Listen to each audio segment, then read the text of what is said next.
guys. Be right with you. There we go. It's probably as good a time as any to pull these onions off the grill.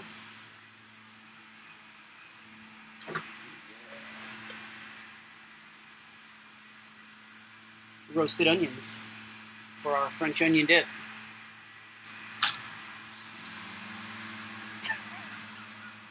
Of course I gotta eat that.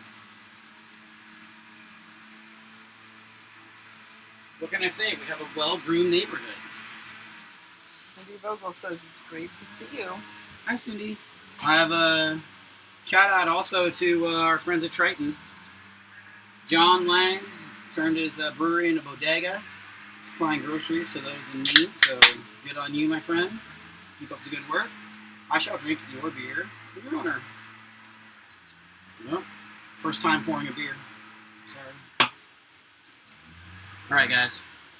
So tonight is appetizers and desserts, and I'm going to show you guys a couple different appetizers and a couple different desserts that don't take a lot of ingredients and are pretty easy to cook on your grill. And of course, if you don't want to use your grill, you can probably do this on your stovetop or your oven. So welcome to tonight's class, everybody. Remember, this is a virtual series, so we do a couple of these a week. Check out online or subscribe to our email newsletter. We'll keep you up to date on the classes that we're doing. Be sure and let your friends know so we can add our subscriber list. And then, of course, we're doing this to support the team. You know, right now the team isn't able to work, so we're going to do this and raise some funds to help support the team. So if any of the information is of use to you, any of value to you, I would appreciate the tips. 100% of those go to supporting our team. So thank you guys very, very much. All right, I'm going to jump right in because we have a few things to do. You saw me pull those onions right off, so those are roasted onions. We're going to let those cool a little bit, and then we'll make a French onion dip with that. And then I have a couple other things. Oh, let's throw this together. All right, so these Asian pork meatballs. So these are a fun appetizer because it's ground pork, and it's a nice Asian flavor, not a ton of ingredients. And it's a little good grilling technique I want to show you. So you can grill or roast your vegetables, get some color, get some char, and then use this in fillings, meatloaf, meatballs, lasagnas, anything like that, and you're going to get a really nice roasted flavor without necessarily having to cook the whole dish on the grill. So we've actually done that with some cabbage. I'm going to set this aside because I've got to let that cool. You don't want to, if we're mixing anything, raw pork, if we're mixing anything into that, we want to make sure it's all cooled. So roasted cabbage that we've cooled and then chopped up, and then some minced garlic and ginger, and then some, I'm using chives, it calls for green onions, but chives or green onions work. A little bit of sesame oil and soy sauce, and then a little bit of sugar and a little bit of cornstarch. And that cornstarch is going to help bind everything together, along with the egg. Get that shell out of there. Who prepped these? Did you prep these eggs? Who are you talking to? Hi, Sarah, how are you? I'm good. How are you? Amazing assistant behind the camera. Thanks for your help. Appreciate it. All right, so we just want to mix up this egg white a little bit, get it fluffy a little bit, and that's going to be our binder. Just for the record, I did not do any prep work. No, you didn't. That might have been my bad. I worked my real job today. Right. Not my little prep cook side gig. Not my little prep cook side gig. All right.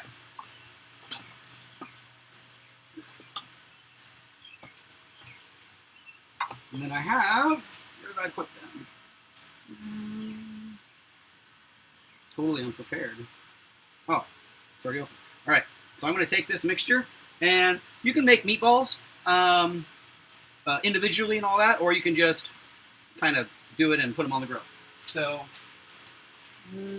this is a little wet for me, so I'm going to add a little bit of breadcrumbs. Oh, can you grab those breadcrumbs, please? They're in a quart container. Thank you. I probably shouldn't have added all that liquid at once. But I was so excited And that'll, your texture can be affected a little bit by the temperature of the meat if it's not cold enough, or if you just add too much liquid. But that's okay. I'll just use a little bit of panko breadcrumbs, and we'll just tighten it up a little bit. Thank you. Easy fix. See, lots of times things happen in the kitchen. Easy fix. All right, that's much better texture. Much better. All right, so I'm just going to put these on the grill. Now this is indirect heat. Roasted. We're about 400 degrees. And I don't have a drip pan, so any of this oil or fat that's going to drop down is going to hit that plate setter and give us a little bit of a smoky flavor, which is what I'm going for. All right. Perfect. So, while those are roasting, we have a couple other things to bake off. We're going to let those roast. When they're almost done, we'll make a sauce for that. But in the meantime, we're going to make these Gingersnap cookies. So, this is what I'm going to use to bake my Gingersnap cookies on. So this is just a pizza pan and has a piece of parchment paper on it. And of course it's not preheated or anything. So it's going to work nicely for transferring heat. Problem was that I poured my beer late.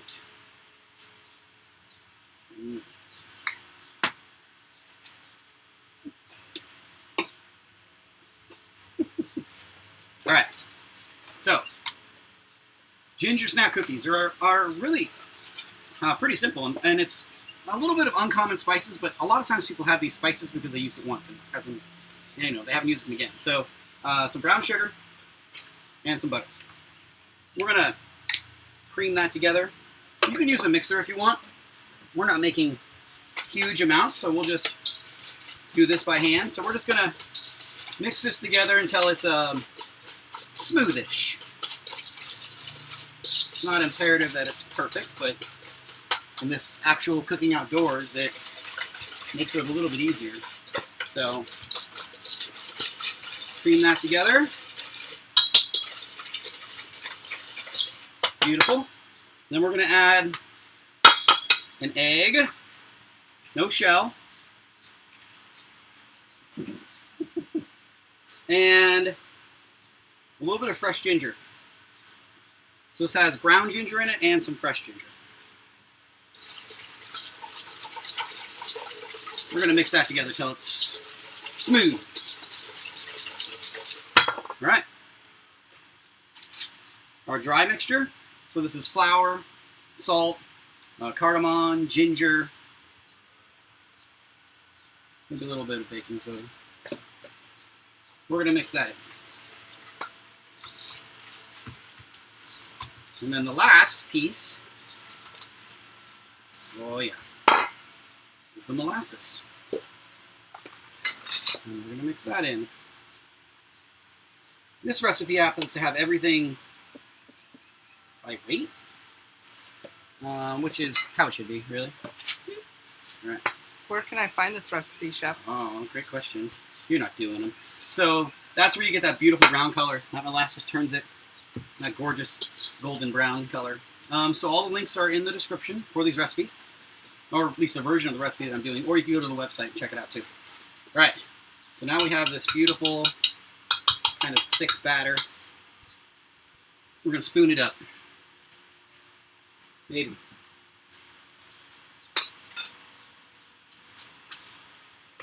All right, so we're just going to put a little dollop. Keep them a couple inches apart because they'll spread out. And then we have our grill set up. Indirect heat, 350 degrees. The other grill. And baking can be a little bit tricky. So what I'm trying to do is I'm trying to bake this much like you would in your oven. And if you notice, your oven is sitting on your oven has the racks inside, so I don't want to set this on a solid surface. Otherwise, that bottom is just going to get way too hot. Here. And it's just going to burn the cookies. So, I'm cheating because I'm going to show you guys another dessert, Bananas Foster.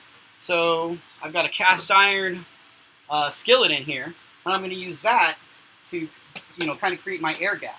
So now just the ridges are being held up, and I've got, air underneath and air on top. So 350 degrees or so. We're going to bake this for 12 to 15 minutes. That's a pretty good trick, Chef. Thanks. Write that one down, right? Mm-hmm. Class participation, remember, somebody's got to start your timer, 12 to 15 minutes, and comment. Let me know when that 12 to 15 minutes is up. 12 minutes, they're going to be a little more of the chewy ginger snaps. If you go 15, they'll be more of that snappy one. Are you a snappy ginger snap girl? No. You're a chewy ginger I'm snap a girl. chewy cookie girl. You'd think I know that. I'm not a big sweets person, so...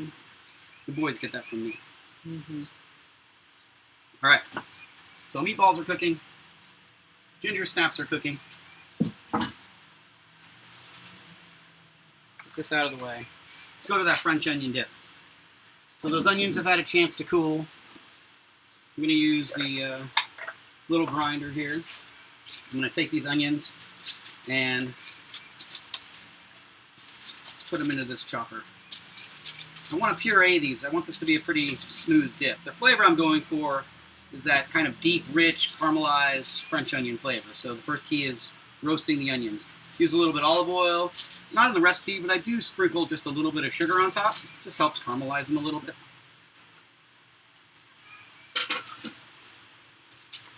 There it is. Alright, so we'll chop these up. Maybe.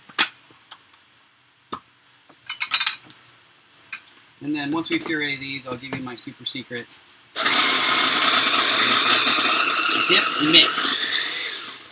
Oh yeah, that's close. That did it pretty quick. So this base dip mix can be used with lots of different flavors. Smoked seafood or smoked meat or roasted vegetables to achieve that flavor profile you're looking for. Chop these up just a little bit more. And then this is a personal preference. You can go as smooth or crunchy as you want. All right.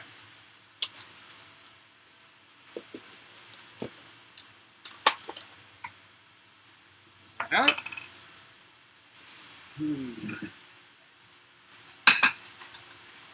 Let's get some goodness in there.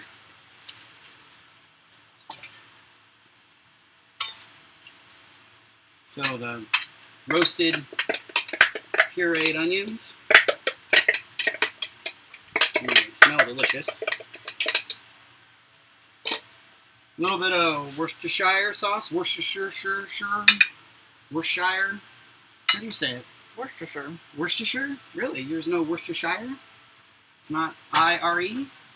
It is. It is. It's the same thing. You don't Dabble. say Louisville. You say Louisville. Well, are you supposed to say Louisville? That's how it's spelled. Interesting. A little bit of lemon juice.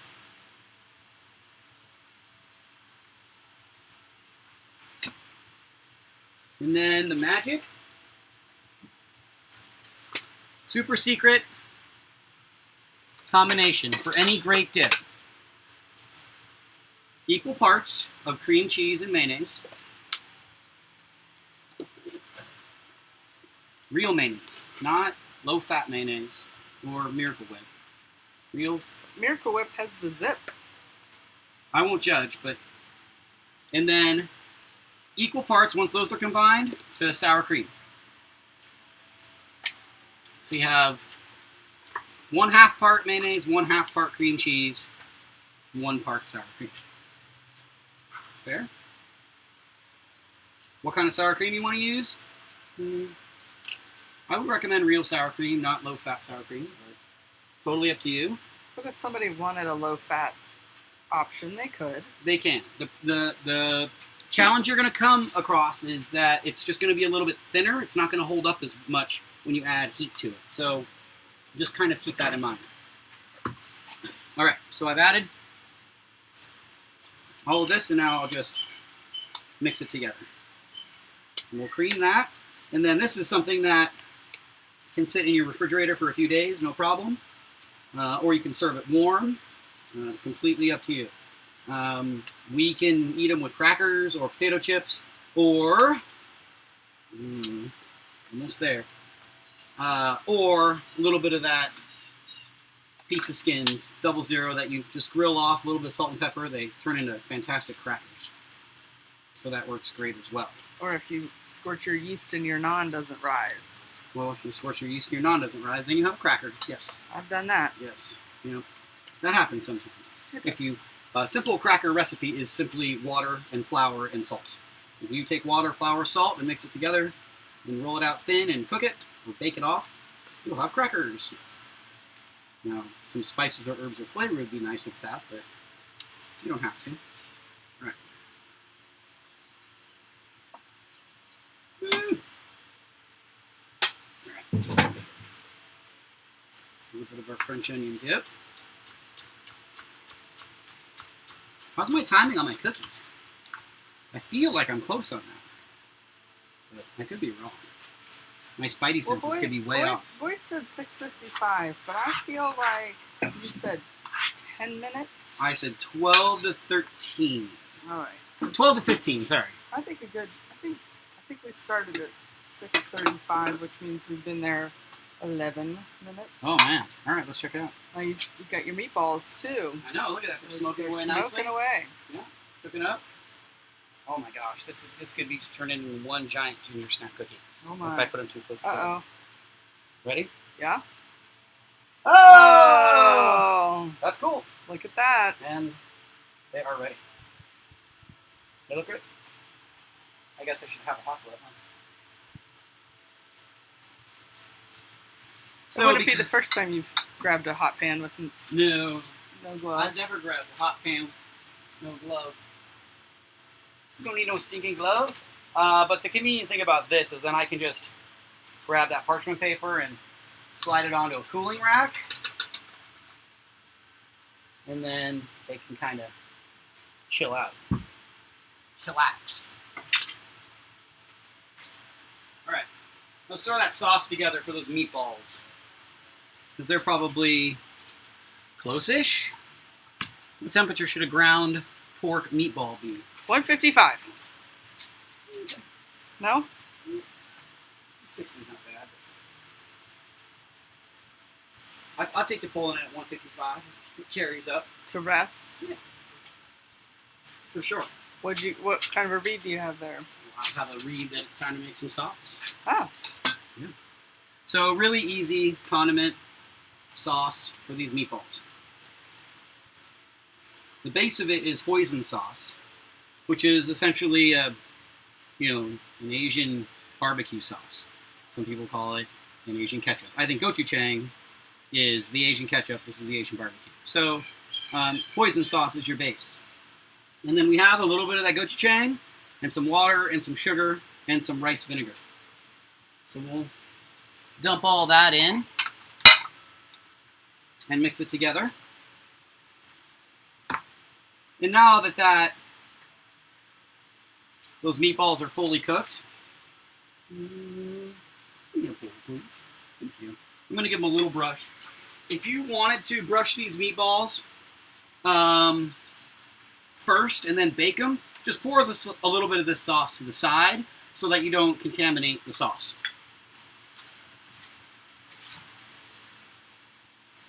We'll give them a little brush.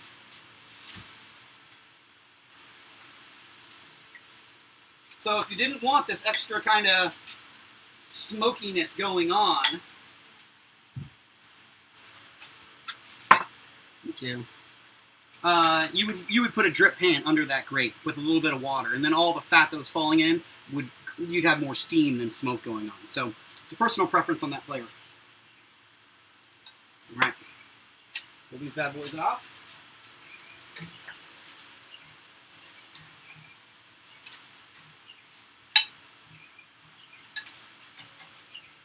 I mean, I guess you can make perfectly round meatballs, but you don't really have to.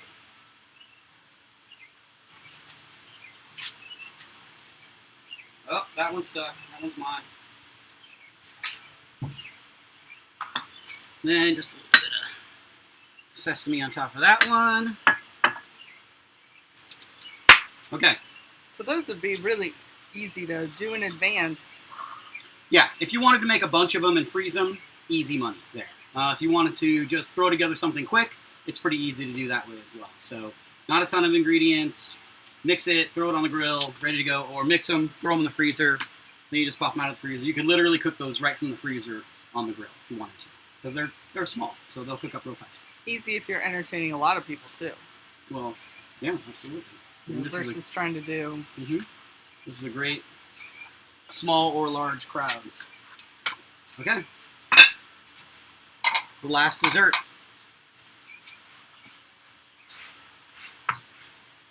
With live fire.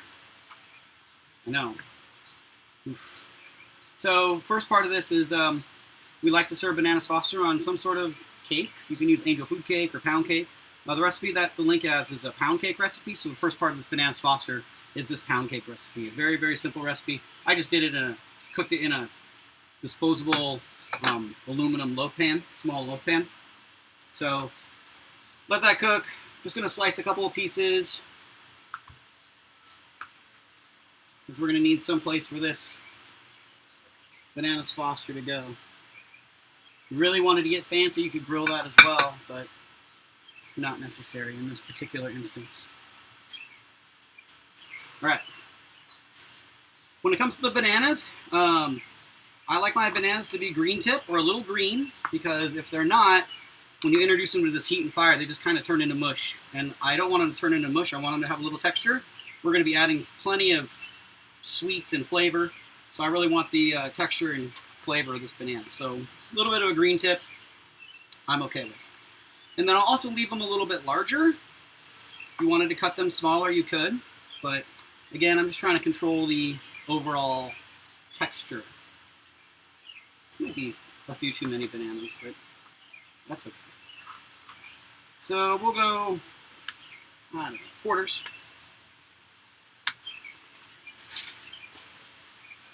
All right. So here we go. Bananas.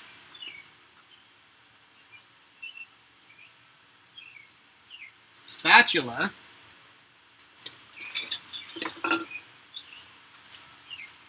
And a preheated cast iron skillet. There's a couple of different ways you could do this. You could put that cast iron skillet directly over the fire, direct heat if you wanted to. But I found that cooking with alcohol over an open flame can be dangerous. Yeah.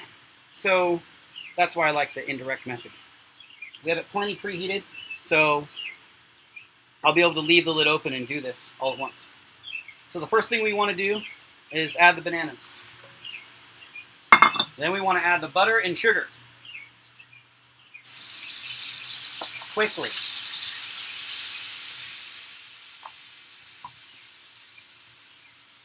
All right. We mix that all together. That's going to become this nice kind of pseudo caramel sauce. It's not real caramel, but it has the kind of texture and flavor of caramel. You want to cook it until that brown sugar dissolves. And this is a fairly quick dessert because I'm cooking it with the lid open. So right now the grill is just getting hotter and hotter and hotter. So at some point, it's going to become crazy kind of en fuego. But we're almost there. That brown sugar is almost dissolved all the way. Those bananas are coated nicely. Everyone wants to know if this is why you're hairless. Who said I'm hairless? Live fire. Who said I'm hairless? And then some rum.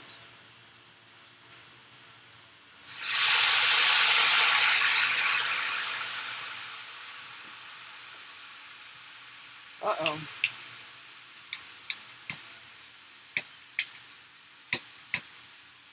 You got gas? No.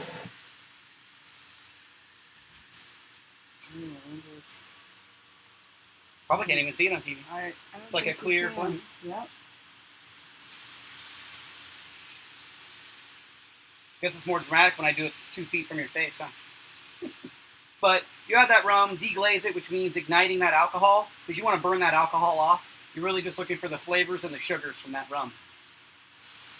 And once that reduces, you get this really beautiful caramel sauce. Foster's. You could, if you wanted to add some banana liqueur, you could do that as well. That's in the traditional Foster's recipe. All right. And then, more hot gloves.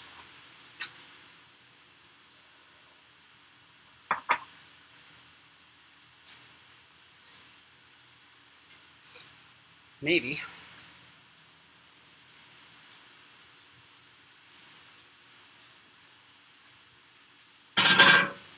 Ooh. And then I know we have some ice cream hiding somewhere, which we would throw on top of that. So that's our bananas Foster. Looks delicious. I know I'll feed you. The ice cream isn't hiding, by the way. I know it's not hiding. All right. So, some Oriental pork meatballs, easy fast. Some bananas Foster, nice little sweet treat. A little bit of French onion dip with that kind of mother mixture. You could do seafood, smoked meat, other vegetables, and have just an awesome tasting dip. Ooh, and then our Gingersnap Cookies. You want to try one? Okay. Mmm. Chewy. Mm. So, if you go just a couple minutes longer, they get crispy. Mmm. That's very good. So, I hope you guys like this edition of Appetizers and Desserts. Be sure and let your friends know, subscribe. If you liked any of this information, I'd love some tips for the team at our Venmo account at Chef JJ's. Otherwise, thank you everyone. Thank you, Sarah, so much. Thank you, JJ. Mm-hmm. And we will see all of you for the next episode. Bye. Bye, everybody.